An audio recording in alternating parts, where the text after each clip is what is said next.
I was born into a family with two mentally ill parents. My dad struggled a lot, depression, and my mom is a convicted felon. She's an addict. She's got depression, anxiety, borderline personality disorder, all kinds of psychiatric challenges. It's been a journey of estrangement, forgiveness, accountability, my whole adult life.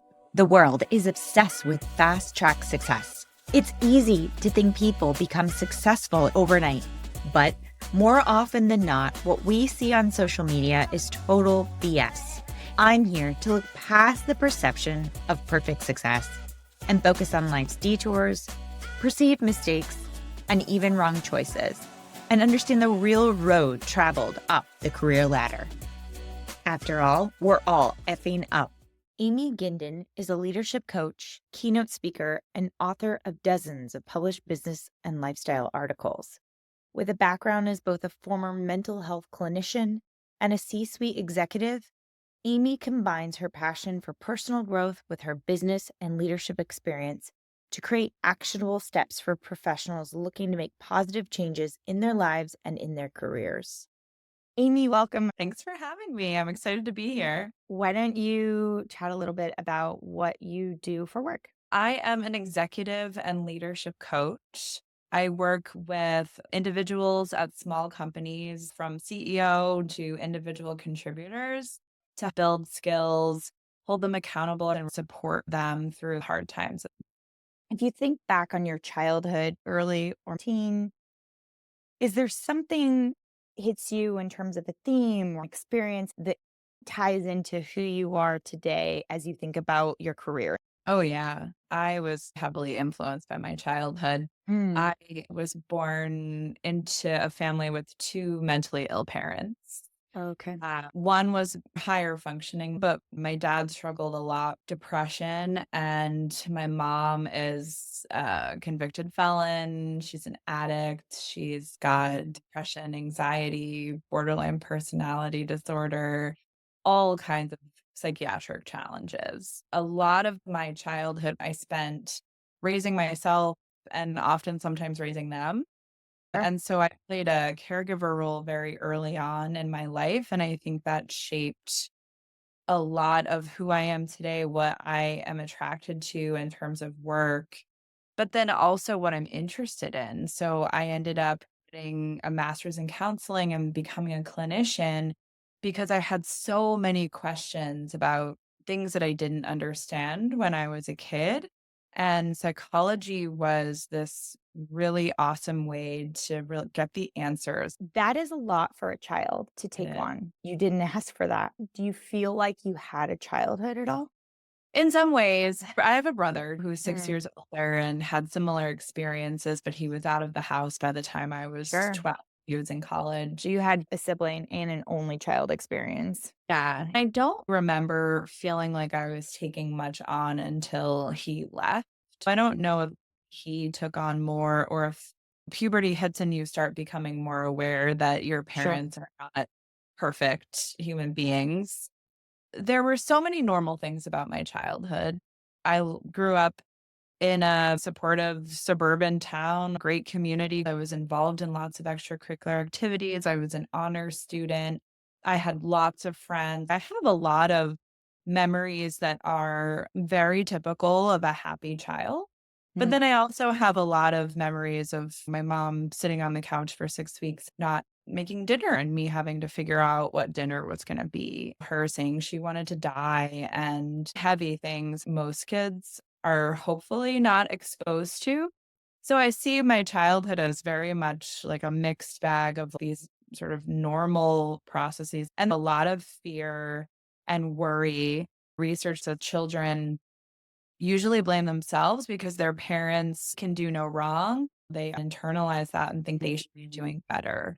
That was an area that I struggled with. I went into counseling because I felt if I can't save my mom, maybe I can help these other people in some way. So, yeah, we got deep really quickly. We did. Do you feel comfortable talking about your mom and her felony? I'm learning more about her now because I've reconnected with family members who were estranged. They're telling me about her childhood and how she really didn't get the help because it was the 50s and 60s Of course, yeah. that she needed. But she has committed identity theft multiple times, stealing credit cards, breaking into people's accounts. She's done it with family, but then she did it with a stranger as well. And she's a gambling addict. Anything related to spending money, shopping, gambling, it's really her big weakness. It's been a journey of estrangement, forgiveness, accountability, my whole adult life to figure out how to have her in my life in a way that still has firm boundaries. Yeah, we are currently in communication. I see her Mhm. twice a year, but I've got very strong non-negotiables with her about what I will tolerate. Does that connect for her?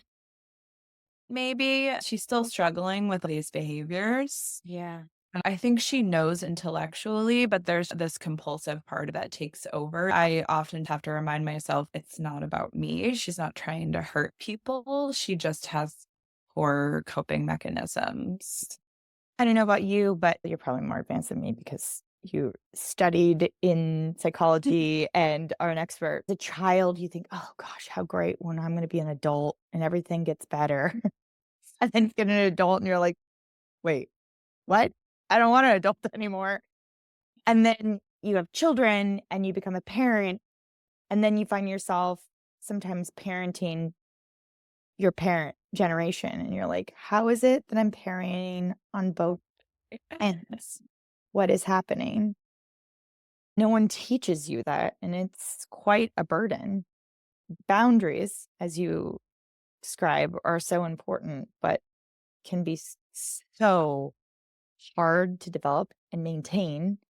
And Yes. the exhaustion of having to be potentially the only boundary builder and keeper, that's a Yeah. lot. Yeah, yeah, it is a lot. And my parents got divorced when I was in college, and so the caregiving sort of sandwich generation aspect that you're talking about with them, those journeys were very different. I had a really great loving relationship with my dad and didn't really feel like I needed to parent him as much Mm, mentally, although he got very sick mm. in 2019, and I brought him to Massachusetts to be nearby, and so there was a lot of more, like, medical caregiving in Yeah, the last year of his life, which was hard. that's so And hard. also, I think there's this loss of agency when you're older, you're not able to do things for yourself. Maybe you can't drive anymore, maybe you can't live on your own anymore, maybe someone can Yeah. finances, and that it automatically puts you into that kid mentality of someone's controlling me, but I wanna have control over my life. And so those things, they're ripe for that sort of challenge of, okay, how do I set boundaries but how do I make Yeah. and still feel like they have some agency over their lives? So with my dad, it was very much that stereotypical, more medical caregiving piece. Mm, And then with my mom, it's been much more around like this is how you can speak to me. This is how you can speak to my child. This is how much time we'll spend together. This is what's okay. This is what isn't. And but that's always been the case with her, regardless of her age. So it's tough. Good for you for maintaining that for your own health, and it sounds like for the health of your child. yeah. It's hard work, but you're doing the work, and that's incredible. Yeah. And I think we don't get to choose our families. So we get to decide when and how and if we want them in our lives. And I'm in a stage of my life right now where I want my son to know his grandmother. Mm, She probably only has, I don't know, I can't predict, but maybe 5 years left. She's not in the best physical health. yeah, And so I want him to have memories of her. of And so course. I will do the work. It's easier in some ways to just be estranged, but I'm willing to put in the work so that he knows her. Yeah. Well, and then you did everything you could, which is hugely No, gratifying. Yeah. yeah. You went into your line of work largely because of your past. When did you start to have those feelings of that's what you wanted to do? What age would you think? Yeah. So I've always been a very creative person. And so when I went into college, I was a film major in the beginning and I thought I Mm. wanted to be the next Wes Anderson. I wanted to direct Hollywood films. And there were 2 things happening at the same time in college. One is I was realizing that I do not have what it takes to go to that. The students around me were just killing it, and I did not. I think if I really put in the effort, I certainly could have been better, but I didn't really wanna put in the effort, and so that Yeah. was a telltale sign. But then the other thing that happened was because it was a bachelor's at a university, I was required to take my freshman year a number of different general classes. Mhm. And I sat in on this Psych 101 class with 500 other students in this giant auditorium. And from day one, I just was like, whoa. The professor was amazing. And I had no idea that I had been asking all of these questions about why humans behave the way that they do and what these feelings mean and all of these things. And it checked a lot of boxes for me. Mm. And so I switched sophomore year from film to psychology, but I knew I wouldn't really be able to do anything with a bachelor's in psychology. I knew I would need to go to graduate school. And my parents didn't have any money. I paid for all of my higher education. And so I didn't want to leave college with something that wasn't particularly skilled and marketable. So I knew I needed to go to graduate school after. And I'm not cut out for the research world. I had taken some research jobs during college, and it's just so slow paced. And so I thought, I think I'm going to go the clinical route because those are Mm. really the 2 options in psychology. You can do research and teach, or you can go clinical. And so that's what I did. What was the transition to college like? Any challenges in particular? Yeah, terrible. Oh, no. Gosh, hardest year of my life.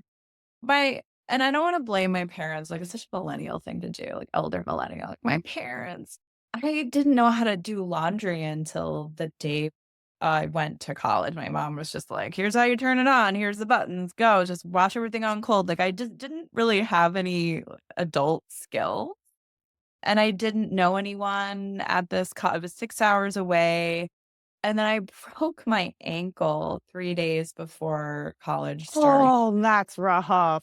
I'm on crutches. I'm No, 6 no. hours from home. I'm in a big city. I'm on the 13th floor in a dormitory, and some jerk thinks it's hilarious to keep pulling the fire alarm. I'll never forget this, and you can't use the elevators. So I'm on No. crutches, and they did it like 6 times. You I'm think she on did it because of you? no, I think there were Just just like, a bunch of kids yeah, being yeah, yeah. Okay. wanting That to get makes me out. feel better. I was like, I'm gonna go find this person. No, but I'm like, "Ugh." So I'm like hobbling on 1 foot up and down 13 flights of steps. It was just Wow. this is so different. And yeah, the transition was really hard. I remember calling my dad, crying. I don't because I want to go home. My roommate is weird. Like I just was not ready. Junior year, I had found my group and I was in a much better place. What do you think helped? I'm sure it was like a bunch of little things, but was there something that stood out in terms of what helped turn it around? Connection, for Mm. sure. And I Mm. think that that is I have some friends who've got kids in college now, and them are really struggling, and it's 100% related to connection. Yeah.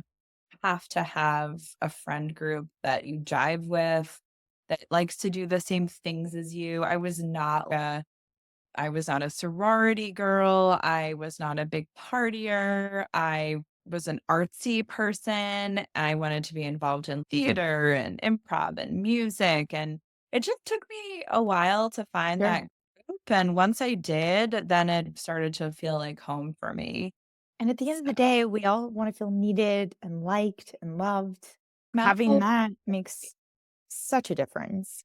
yes. Yeah. Yeah. Belonging is one of our core needs as humans. And so Yeah. I needed to feel like I belonged. Mm. When you graduated undergrad, you went straight to graduate school? Yeah. Mhm. And how was that transition? Was there any challenges there? I really loved it, actually. I went to a small private graduate school. There were maybe 2,000 students versus my university, which had 30,000. And the classes were Forced. small. Yeah. And the professors had an open door policy and they all knew my first name. And it Oh, just incredible. like a community as opposed to like Yeah. being this tiny little fly on a in a castle. And so I loved the experience and I loved Mm. the people and yeah, it was great. What came after the completion of your graduate program?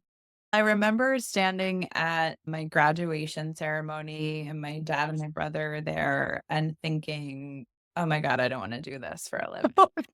I just thought, "I can't listen to people bitch at me 40 hours." What was I thinking?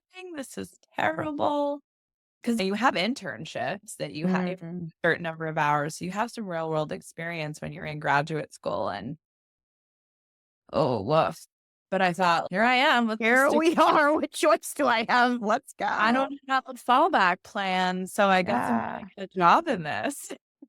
Well, and the next question is probably not going to look too intelligent, but is the strategy that you take just a listening approach, or are you supposed to provide tools? Feedback. Like, what is the role? Yeah, it totally depends. So my master's was in community and school counseling. So on the Mhm. school side, it would be like a guidance counselor role, Yep. which is very different. You're putting programs in place. Depending on the age, you're helping with social emotional, you're helping with college admissions. So that was the school side. And then on the community side, it could be anything from private practice to working in hospitals, crisis centers. So the job that I ended up taking was at a psychiatric emergency room. And so there ended up not really being any counseling involved. It was all evals and intakes. It was people coming in Wow. with psychiatric emergencies and trying to figure out like, do they need to be in the hospital? If not, what level of care do they need? And you're really just evaluating, diagnosing, and like moving them through the system and getting them the resources they need. This is at Western Psychiatric Yeah. Institute. Is that right? Yeah. Yep. And you were there for over There. 2.5 years, close to 3 years. Yeah. After having the feeling of, I didn't want to do any of this and then getting into that role, did that feeling change? Yes and no. It's one of the coolest jobs I've ever had in some ways, and it was by far the worst job I've ever had in other ways. So it's cool in that I don't know if you ever took like an abnormal psych class where you learn about like schizophrenia and like true bipolar disorder where people are like driving down the wrong side of the road naked and like drugs and like it was all of that. It's like inner city emergency room. Like you see everything. We had to be trained in self-defense. We had Oh, wow. panic buttons, the doors locked, we had restraints, we had to be taught how to restrain people, 4-point restraints in a bed. We had rooms where we had to lock people in for their own It's safety. so heavy. Yeah, but it was super interesting. Sure. That it was like, "Whoa," like, you're seeing all these things that you had learned about, and it's in front of you, and you actually get to Mhm. use your skills, and a lot of it was, like, talking to family, how to navigate it. I saw so many what you would call a psychotic first break, like, the first time that someone has a psychotic episode where they're, like, not in everyone's reality anymore, and I would see it with college students coming in. Families are like, "What's going on?" And I'm like thinking to myself, "Oh my gosh, this person's going down a road that's not it's likely gonna be bipolar disorder, schizophrenia, or schizoaffective disorder, but I can't tell them that because they need a more full eval." So clinically, it was, like, really interesting. I learned Fascinating, yeah. so much. I felt like I got a really good grasp on a lot of different, challenges that are out there. But it paid $16 an hour Oh. with a master's required job. Yeah. Mm. And it was shift work. And so I would work and I was in my mid-20s and I wanted to socialize and have relationships and be with people. And so I'd work 3 to 11 and I'd work 11 PM to 7 AM, sometimes double shifts, 3 PM to 7 AM. I'd be sleeping when my friends were out and about, and I'd be working when it just was like, it was terrible for my personal life and terrible for my wallet and savings. So I burnt out on it after about 3 years. I'm Sure. so glad I had the experience, but I don't there were clinicians in there who were lifers, and I'm like, "How do you live like this, and how do you Yeah. pay for anything? How do you pay your bills?"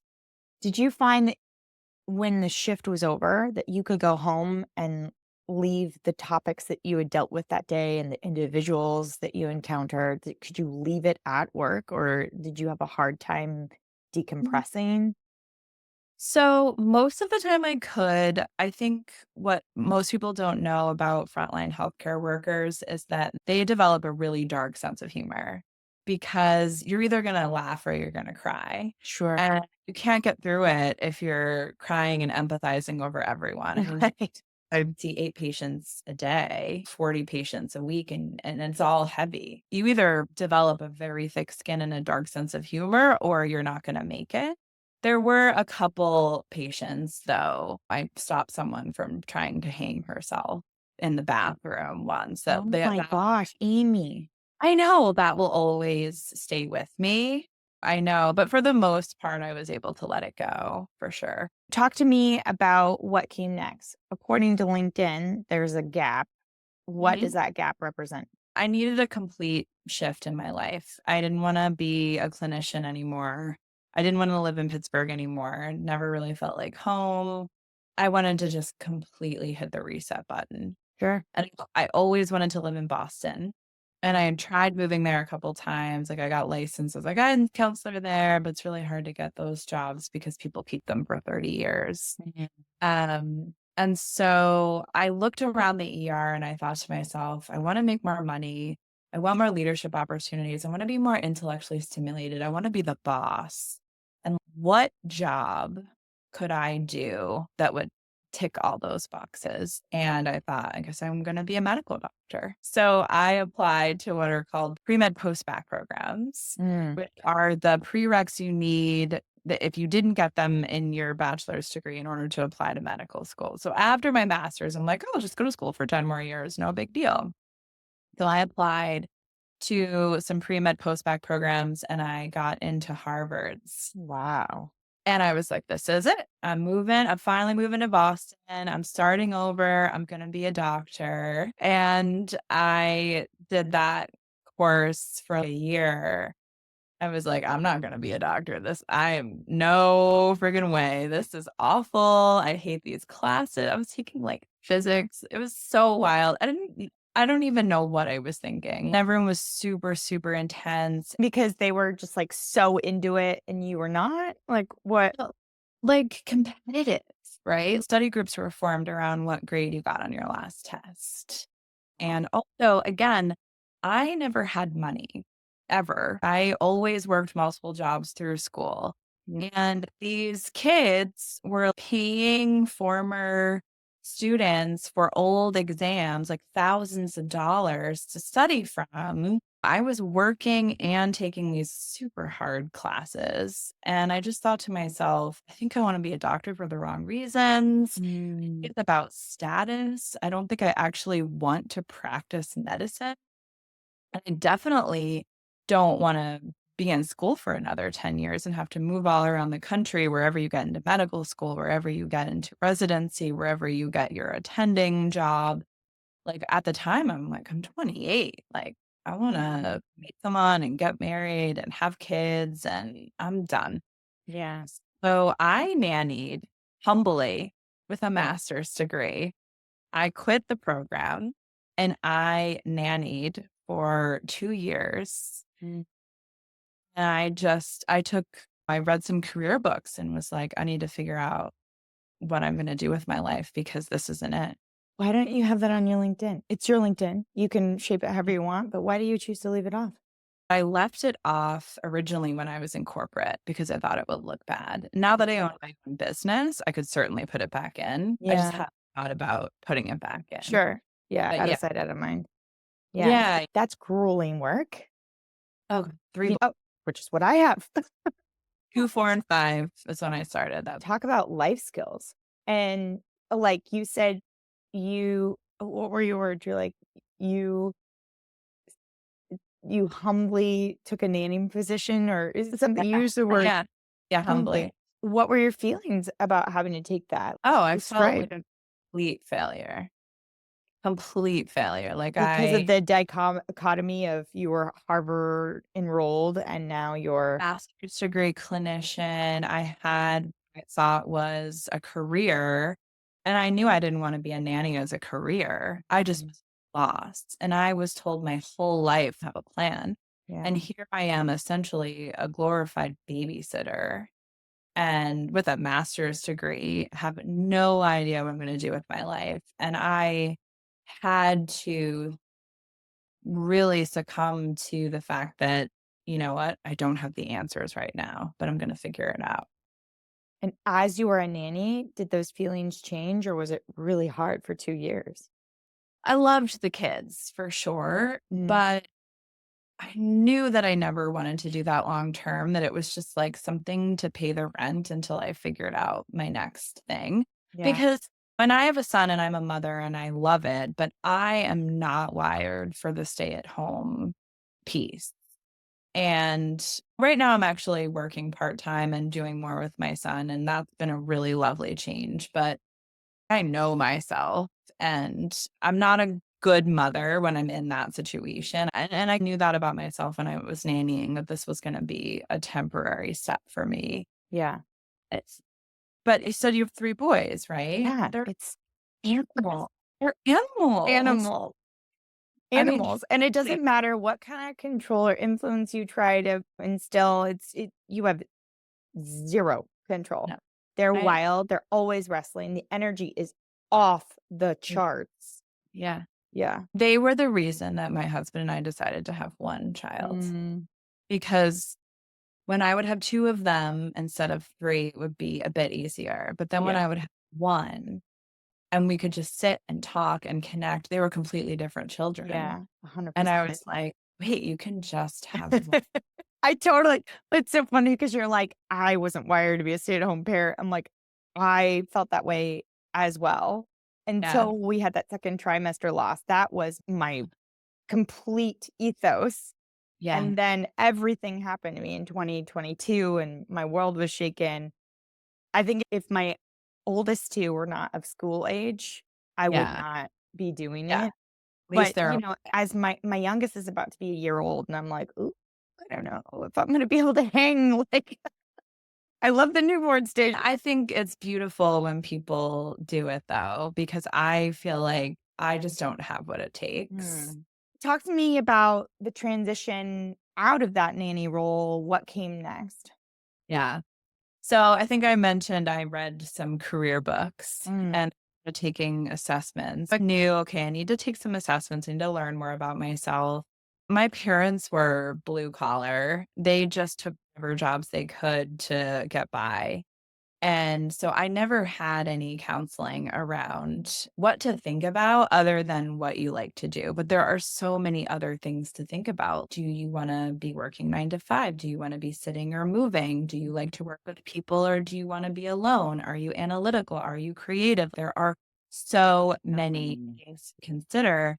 And no one teaches you that. They literally just teach you the subject matter and then you 100%. But on a out. very limited basis as well. Yeah. So it's Even that like, here level. are the 5 categories, and it's like, when you get in the real world, you're like, there's still jobs I learn about every day where I'm like, "That exists? That's a thing? What?" Oh, yeah, and it's only gonna get more and more so with AI and technology and all of Mhm, that. mhm. So, anyway, so I started taking these assessments and over again, the same 3 results kept coming up for me. Psychology, did that, healthcare, did that, and marketing, and I'm like, "What is marketing?" What serendipitously, I don't know if you believe in fate, there are some moments in my life where I think it's all planned out. The Mm. parents of the 3 boys that I nannied for were both marketing executives, Oh, wow. different realms. Like, one of them was at, a big agency, and one of them was, like, a startup guy, like a growth hacker. And so I came to them and I said, Obviously, I was always transparent, like, "I'm trying to figure this stuff out." And they were super supportive, and they sat down with me, and I was like, "What if I wanna get into marketing? Like, I've got a master's in counseling. Do I have to go back to school?" They're like, "No, like, corporate's forgiving." They're like, "Just get an internship. Just try it. See if you like it." So I responded to a Craigslist ad for a woman who What is Yeah. this, like 2012-ish? Yes. Yes. To a woman who was starting a marketing agency. She was a year older than me, and we really jived, and I said, "Look, like, I'm a career changer, but I believe in transferable skills. I'm great with people. I'm super creative. I'm an awesome writer. What do you think?" And so I did this, like, unpaid marketing internship, which I loved, and I was like, "Oh, this is so cool." And so I ended up working full time for her, and I ended up there for almost 9 years, and I helped Wow. build the agency with her, and I got all this entrepreneurial experience and All yeah, from Craigslist. all for Quickfire instead just taking a chance, That's right? incredible. I've heard so many Yeah. amazing Craigslist random career stories over Yeah. the years. Yeah. And so you were there for almost 9 years. On Yeah. paper, that looks super great. Yeah. But wow, incredible 9 years. It must have just been rainbows and sunshine. Of course. What are the real truths hidden Yeah. underneath about how you may have struggled during that time? Yeah, so many struggles. Starting your own business. I wore a lot of hats, and in some ways, I think that's really cool. But in other ways, like I had days where I was cold calling strangers for 5 hours a day, and that was fucking terrible.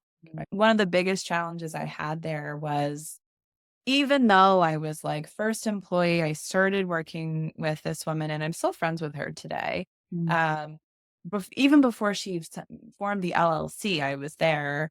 I was never really a partner. I never had equity. I never had joint decision making. It really was her business, and I was an employee. And I was certainly like a valued employee, but I don't know if it was ego on my side or what, but I just felt like I wanted more ownership over that than I had. And as we grew, I became less and less enthusiastic about the experience. I was often given clients and given a role for that client that I didn't really want. And I would say over and over again, I know I'm good with people, but I really don't want to account manage this. Like I want to be learning strategy. I want to be doing more of the actual marketing and over. They're like, you're good at it. You're good at it. And I reached a point where I just didn't feel like I was being seen and heard and challenged. And at the same time, when I was leaving, my dad got sick Mm. and I moved him up to Massachusetts to be nearby. And there was something pulling me more towards mental health and caregiving in that space again. And so I thought to myself, what if I could be doing marketing, but for a company that was more focused on the things that are in my background and the things that I'm passionate about? Maybe that's what I need to really feel fulfilled. Because at the agency, we were working with like cybersecurity, nothing wrong with cybersecurity, but like just industries that I was like, I don't care about this stuff. I don't want to be doing marketing for this. I also struggled to find my voice there. And I felt like I needed to leave because the owner of the agency had known me when I didn't know anything about marketing. And was now an expert, but in a way, it's like you're always fighting this bias because people have known you since you didn't know anything. And I thought if I leave and I start over, then I can come in as an expert and I'm not fighting against historically, you've always done X, Y, Z. Yeah. This totally resonates with me. Early in my career, I started as an assistant Mhm. for a VP of sales. He became president and I grew with him and I took on so many other things. But I was always, at the end of the day, I was always in his eyes that assistant. And it didn't matter what I was accomplishing day to day or on the broad scheme of things annually. It just it was like, I'm never gonna get out of this image that he Mhm. has of what I am. And he's so Totally. grateful for what I can accomplish, but we still just keep going back to the early days. Yeah. And if I want to be seen differently, it's not going to be here. Mhm. Even if he were to elevate me to CMO, like, I'll he'll treat me like he's always treated me, Yeah. and it's just a title, not actually a role shift. Yeah. That was defeating. I just felt like I've been working so hard to be seen as exactly the same person, the same capabilities, and we all know that's just not true. Mhm. And ultimately I left. And I I still think about it because I go, what if I was wrong? It was such a great job. I loved where I was at. But at the end of the day, I feel like it's what I had to do. Yeah, and I think I don't know about you, I don't blame the owner. I think that people have unconscious biases, they Sure. don't not even aware of it, or they're leaning on you because you're dependable, like, sometimes it's a compliment, but Yeah. it's Oh, for not sure. doing it's not doing your growth any favor. Mm, yeah. Yes. And Yeah, also, it's your responsibility at the end of the day. We're not exactly taught this, but it's your responsibility to take care of your growth. And we are totally. taught that others are going to take care of your growth. And I wish that if we were taught from the jump, you're about to hit corporate. Here's what growth looks like. There's people that'll be helpful, but ultimately, like, you got to be your own pioneer. You got to get out there. You got to take care of that. And instead, there's this like, why isn't someone doing something for me? And you're just like waiting. And I feel like I've heard so many mixed messages about that Yeah. because in my next job, I really advocated for myself and I was told that I was campaigning for myself and that I needed to just keep my head down and do the work and the work would show for itself. And so it depends on who you're reporting to and what their expectations are. So but I believe wholeheartedly that it is always up to you, whether it's personal or professional. We are all accountable for our Yeah. own life. And no one, not your spouse, not your best friend, not your boss, is coming to save you. That is the harsh That reality. is the harsh reality. That messaging that you were given from an HR perspective sounds very much this person may do more in the future, but they sound a little overeager. So let's go ahead and just temper them so that they don't go on the warpath. Yeah, yeah, for Mm, sure. Have yeah. you experienced that? As far as like implementing that, oh, definitely. Yeah. Or like as an HR leader giving Yes. that counsel, Yeah. absolutely. Yeah. And it's sickening to admit that. But Mhm. yes, like we need that person. They're great for the day to day, but we don't have a desire to elevate them. So make them feel comfortable, seen, and heard, and Mhm. get them to be okay with where they're at. Mm. And they either will or they won't, because if they That's know right. negotiables, then they're That's gonna right. decide for themselves.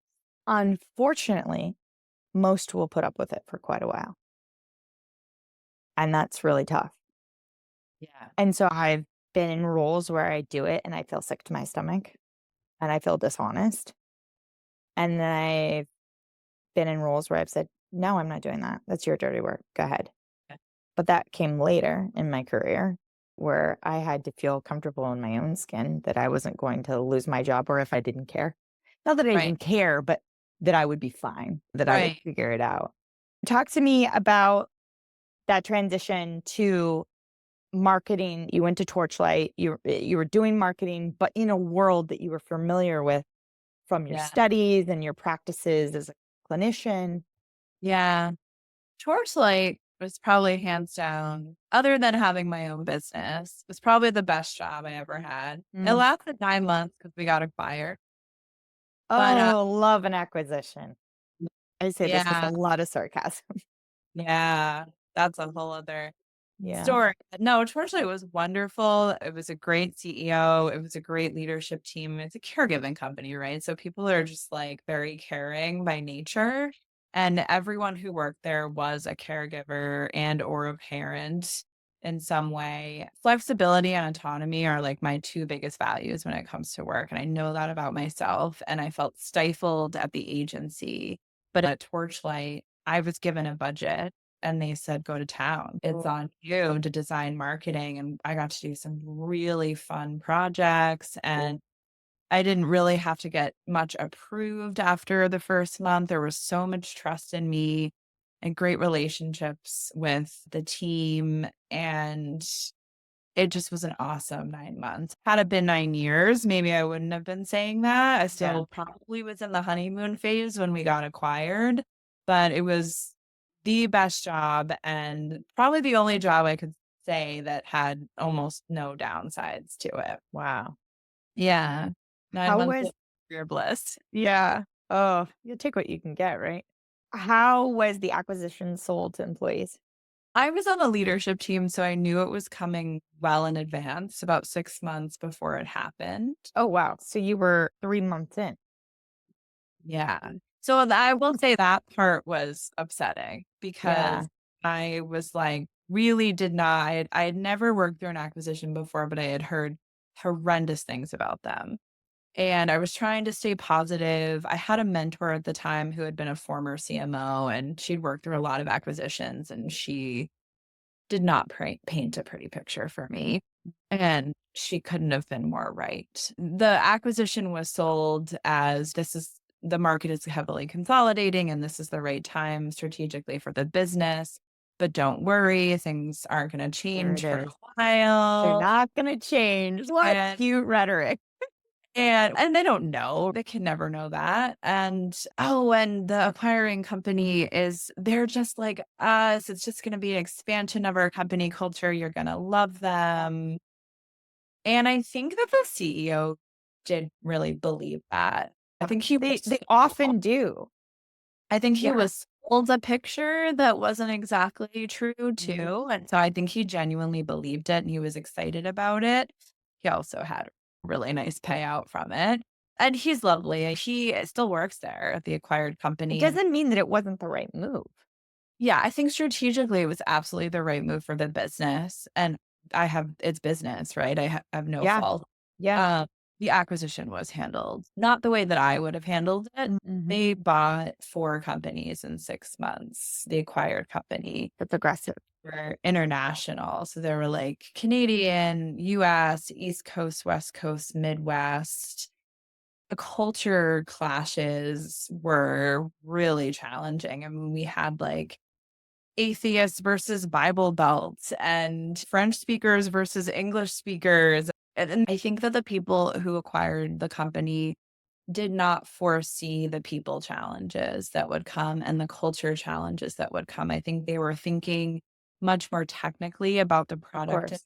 innovations and the clients that they would acquire. And I think people were secondary. Yeah. And as a result, there wasn't a strategic change management plan in place. And a lot of people left, and there was a lot of drama. And Yeah. I through all of that, and I got the marketing department through all of that. And I would never do it again. Glad I had the experience. But there were definitely days where I was questioning, like I would Yeah. go to an on-site meeting, fly halfway across the country to Minneapolis and go to an on-site meeting and the toxicity, like you could cut it with a knife. Like it was so thick. And I could feel it in my chest. Like it was hard to take a breath. Like you can feel it when it just doesn't Yeah. a good place to be. And a lot of it for me was like a game of chicken, like who's going to quit first? Because if these people quit first, then it's going to get better. But if I quit, then it'll get better. So it was from Oh, a people standpoint, it was a lot rough. to Yeah. grow. In my experience with acquisitions, you make the decision about an acquisition because generally Financial. speaking, it's a great business decision. Financially, it makes sense. Like at the end of the day, we're all looking to make money as Yeah. businesses. Okay, great. Let's just put a pin right there. Let's Yeah. talk about we're doing this. What does it look like culturally? How are the people going to fare? What's missed is this let's just plow forward. It's not like this decision is great business wise. How does it fare people wise? It's not good. I'm not saying let's not do it then. Let's then just really quickly or strategically rather think Mhm. how can we make this for the people work? Like it's Mhm. not perfect. There are some flaws, but what are those flaws? And let's think about how we're going to tackle them. Yeah. I just feel like that has always been missing. And I've tried when I've been involved in acquisitions early in my career, later in my career, to go there. Everyone is just firing so fast. They undervalue that part of it. Yeah. And do you understand that if we overvalue this part, it's going to make the business side of it that much better? And Yeah. instead, we want to hand out Kool-Aid and say, this is so great. This is going to be awesome. Nothing's going to change. I said this in a podcast recently that no matter what you do, business is going to change. Culture is going to change. You could not make an acquisition. You could hire 5 people. Culture might shift dramatically. You add more bodies, it's going to change. You add another business, it's going to change. So saying it's not going to change, like, wowza, you just set everything up for failure. And I get it, it's hard because you want to have people bought into it. But if you were just forward about, we're doing this, here's why. Financially, oh my gosh, think about the access we're going to have here. We're going to be able to do these things over there. Now, here are the things that we are thinking might be some problem areas, and we want to be forward with you about them because we want you to be bought in. We want you to help us here because, again, financially, and think about the effects that's going to have for you as an employee. God forbid we'd be vulnerable about it. Can you imagine, though, the buy in you would have? You'd be like, wow, my company is like legitimately thinking about all of us here, not Yeah. just the bottom line. But instead, Yeah. they skip that typically and they Yeah. dive into the acquisition. It goes so fast. You forget about how it affects people, and people are bitter and Oh, yeah. resentful. They're showing up. They're not giving their 100%. They're checked out. They're making connections with people still in the company, but now they're just Yeah. commiserating because they're Right. all upset. And then how do you come back from that? And Hopefully, I could be also, on a soapbox for a minute. yeah. I'm sorry. Also, maybe you were leading a function at your previous job and now you don't even know where you rank. Totally. I took my job because I wanted to run a department, and now there's someone running a department, and who am I and what value do I offer? And I feel like I got a demotion, and there's a lot. There's a lot around title, there's a lot around function, and then there's a lot around like how do we work together? Hindsight's always 2020, and I think Sure. there's almost no company who's ever done like No. a perfect acquisition. But to your point, I think saying we're gonna figure this out together, I value your input, like, I'm gonna be sending out surveys, have transparency, and give employees a voice. When you give someone a voice, then change, which is a scary word to people, becomes choice. Mm, And choice is empowering and choice gives people control. There's a lot of psychology around this and a 100%. lot of missed opportunities to do that because the people up top, depending on how they're wired, are so afraid that So afraid. if people speak up, they're gonna have all these demands, and then if they don't meet the demands and We're they're gonna gonna have a leave the democracy. when I know that can't possibly function, but, like, they're gonna leave regardless. If they don't have any empowerment, they're gonna leave, and then if they don't feel heard, they're gonna leave, so at least open a dialogue and get in touch with what people want. Mm. Do you feel comfortable answering, were you given a retention package? No, I was not. We got our employee agreement on a Friday night, and I had to sign it by Monday morning. Of course, I couldn't have a lawyer review it, and if I didn't sign it by Monday morning, then I was basically let go. Mm. That's not But pressure. yeah, I'm Ooh. like, I wanna keep working, so Yes. Need a paycheck. Thanks for giving me the weekend to think about it and apply for another yeah. job. Yeah, exactly. It was a foreshadowing for a lot of the things that Yeah. saw later on, for sure. You left. Mm, When we got acquired, I decided I'm gonna ride this roller coaster. I'm gonna see what happens. I'm gonna stay open. And I ended up becoming the leader of marketing for all of the companies. And I thought, this is a challenge that I've never had before. yeah. And I want to see maybe this will be great. So I stuck that out for a while and then realized that I I'm a very unhappy executive. It's not a role. Mm. Yeah. Can you Uh, pinpoint why? oh, yeah, for sure. I think regardless of some of the challenges with the acquisition and with various colleagues, I don't think I would be happy as a CMO really anywhere. Mm. I lost my ability to create, to do things that energize me, to write, to do all the things that I loved about marketing. And now I was hiring, firing, managing a budget, setting boundaries, negotiating. And that's really important work, but it wasn't the work that I wanted to Yeah, do. it wasn't fulfilling you. Yeah. Yeah, I felt like I climbed too high on the corporate ladder, and I I climbed because get it. I thought title mattered and I thought salary mattered, and it doesn't. Salary absolutely matters to a point, Mhm. but what my husband and I were bringing in is not what we needed. It was well beyond what we Yeah. needed. And I turned 40 a little over a year ago, and I had a heart to heart with myself, and I just said, like, "Why am I doing this?" And I was talking to folks at the company who I was close with, and they're like, "Just stick it out, just stick it out." And I'm like, For what? "I need to take stock of my energy. You only get one life." Yeah. You got one shot at this, and so far it's not working out.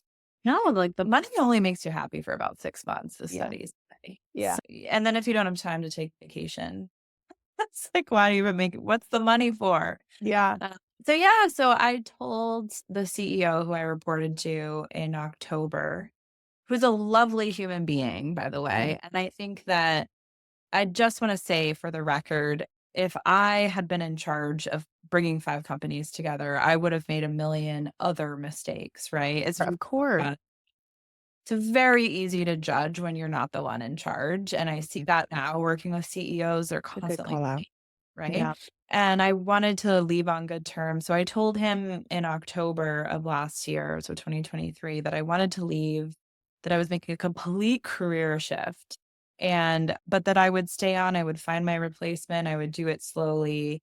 And that's what I did. I stayed on for 5 more months. I Mm. found my replacement and I left on what I hope is really good terms. So I felt like I did it right. Yeah, it And sounds like it. he didn't fault me for wanting to change careers. Who could? Of course. I wanna go back to the comment you made about how you're an unhappy executive. Yeah, that resonates with me a lot. It was like, I wanted it so bad, and I got there, and I was like, "I'm not doing any of the things I love." At the end of the day, I love a good box check. Like, I love getting work done, Yeah. and I felt like I was just there to facilitate other people doing the work that I used to Cool love to part. do, Yeah. and it felt that expression lonely at the top, it was lonely. It was very lonely. Like, I was like, "How do I get demoted? I wanna back the truck up." And that really made me take stock in what I was doing with my life. It sounds like you had a similar reckoning. Yeah, it brought me back to the pre-med year, and I think that it's so tempting to be seduced by status, Sure. and we're told that climbing will define our self-worth, our salary, our Oh, yes. title, our promotions, that is what makes us a valuable human being. Mhm. And I had hired a coach in November of 2022, coming up on 2 years I've had a coach, and she really helped me redefine success.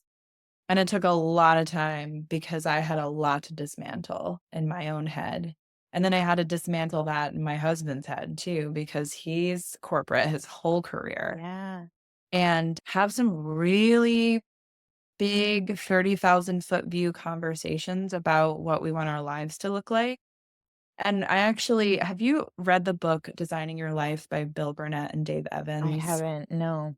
Phenomenal. Mm. Put And it's not a read, it's like you do the book. There's all these assessments and exercises and prompting questions, and my husband and I would do it together at night after we'd put our son to bed, and it was you look at your life, like, they make you think so much differently about what you want out of your life and out of your work, and they basically say that life can be, broken down into 4 categories: work, health, love, and play. And Mm. they ask you to assess how you're doing in each of those categories. And it opened up so many conversations. Like my husband and I were like, we're in good health and we work and we've got great support, but we don't do anything fun. Like, when's the last time we had fun? Like, we need a babysitter. Like, it changed so much because it just made us aware. It's a phenomenal book. I highly recommend every single human being read it. Yeah, I'm gonna check that out Uh, for sure.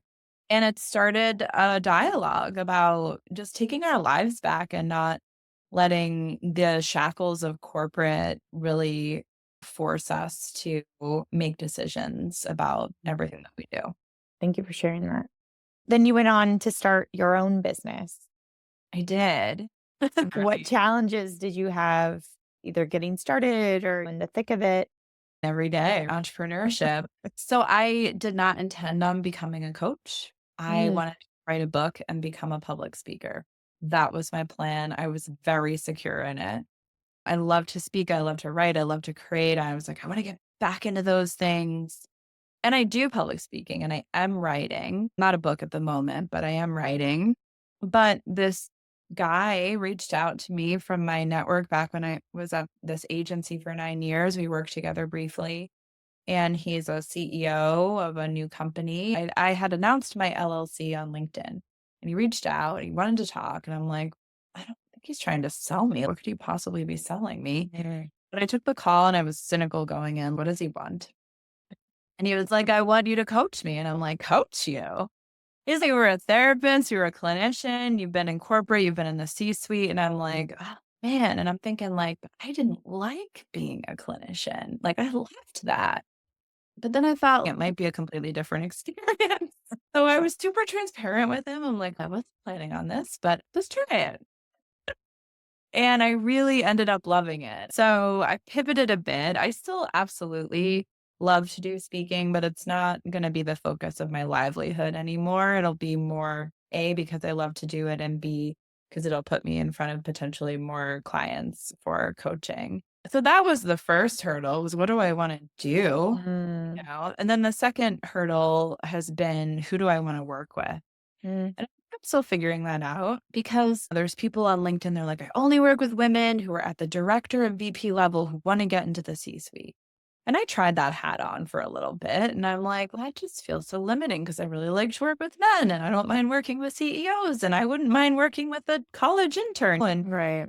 so trying to figure out how do I position myself where it makes sense as to what I do, what value I bring, and who I bring it for has been an interesting exercise. And some of it just comes with time. Yeah, for sure. Yeah. When you look back at your life, what resonates as the low point? Two low points for me. One was standing at my graduation at my master's degree and thinking, I don't know what I want to do with my life, but I don't think it's this because I had just racked up 6 figures of school debt and did not feel excited about finally entering the workforce. Mm, I think that was a low point for me professionally. And then there was a lot going on for me personally when I took the nannying job. My dad had had a stroke, and my brother and I were moving him in the middle of the winter and during a snowstorm. There was a lot of caregiving happening, and all at the same time, I was lost in terms of my career and how I want to add value to the world. mm, But yeah, I think those are my low points. But I also think that, I don't know, do you know who Jensen Wang is? He's a CEO. mm, He talks about resilience in like the most brilliant way. And he's Chinese by his parents are Chinese immigrants. And Jensen, I think, grew up in America. And culturally, like the way that he grew up, it was all about, I will expose my child to hardship on purpose mm, because that child will then learn to grow out of it. And he gave this talk to a bunch of college students. And at the end of the talk, it's so funny. He says, I wish you a lifetime of pain and suffering. oh, You do, because yeah, I get it. that is what is going to make you an amazing person. Yeah. And And by the so way, it's coming. and it's coming and you can't avoid it and you have to have the tools. And so that always stuck with me because I think I've had, and I think a lot of people have had a lot of pain and suffering. But I think that out of that comes just the most amazing resilience. Mm. And I know you spoke about that as well a bit in your own life. But if you don't it's like you wouldn't wish for anything else because you wouldn't be who you are and where you are today without it. Exactly. And that's the point of this podcast is that it's normal. Yeah. And why are we all working so hard to hide it if we're all experiencing it? Imagine how much different it could be if we could just support one another through it versus Yeah. just work to Yeah. cover it. And I also heard a quote recently from Stephen Bartlett, who's a CEO, and it really, I loved it so much. It was about failure. And he said, failure is feedback, feedback is knowledge, knowledge is power.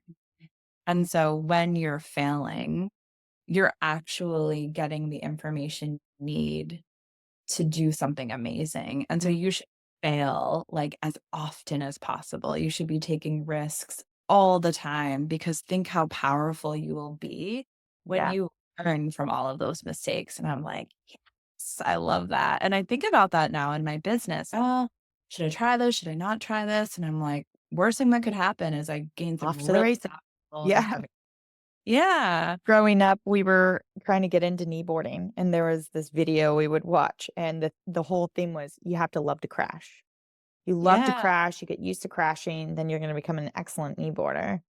And that's the same in life. Like, you've gotta be willing to just get in it and get through it, and then you're gonna come on the other side, and you're gonna, to your point, be resilient. Yeah. Yeah. And the people who aren't resilient are the ones who numb away all the suffering Mm. and they don't think about it. They don't process it. They don't work through it. They're just doom scrolling. They're drinking alcohol. They're eating. They're whatever it is. They're avoiding and they're numbing. Problems And, are still there, folks. and they're still there. No matter what the next morning, they're still there. So Yeah. best thing Mm, to do is get good at suffering. yeah. Get good at suffering. Yes. I love it. That's my new motto. Trying to get good at suffering. Right. Uh, I have a few rapid fire questions. What was the key thing that made you feel like being on this podcast was a good idea? I'm a huge fan of effing up. More people should talk about it. And I love everything you're doing about that for this podcast and spreading the message. Thank you. How do you define success? It's having a joyful life where I feel like I'm contributing my unique talents to the world and I have good health and lots of love. Mm. When you think back to you as a preschooler or a kindergartner, what did you want to be when you grew up? I wanted to be a veterinarian, an astronomer, and a movie star, but just for cute dogs. I didn't want to do like snakes or anything. And I wanted to study Venus, but I didn't really care about the other planets. I'm very choosy about my career. What would you say is your path not taken? I think film. I still have a passion for it. I try to make as many videos as possible. I had a series that I created called If Women Were Honest at Work. It was Ooh. really honest. It was just too expensive to keep making it, but I wrote and I acted and I directed and I had How do I people. find this? Oh, it's on YouTube. I'll send you the link. Oh, please do. I really want Yeah, to see it. they That's did very cool. well, actually. I cannot wait. Yeah. What 3 words would you use to describe your career? Exciting, empathetic, and kind. I have 3 labels I'd like you to apply to 3 of your jobs. Love, ultimate fun, skip. So love is what I'm doing now is coaching and speaking. Ultimate fun was Torchlight. I got to have so much fun creatively there. And skip was definitely CMO. Mm. Yeah. Thank you so much for your time. I Yeah. loved hearing your story. Appreciate your willingness to share. Yeah, I appreciate your I'll- time. Bye. Thank you for listening to today's episode of Effing Up. I'm your host, Deanne Reiner. If you enjoyed today's episode and you'd like to help support the podcast, please subscribe on the platform you use to listen to podcasts. Share Effing Up with others, post about it on social media, and or leave a rating and review. Until next time, count your perceived failures as part of your path to success. After all, we're all effing up.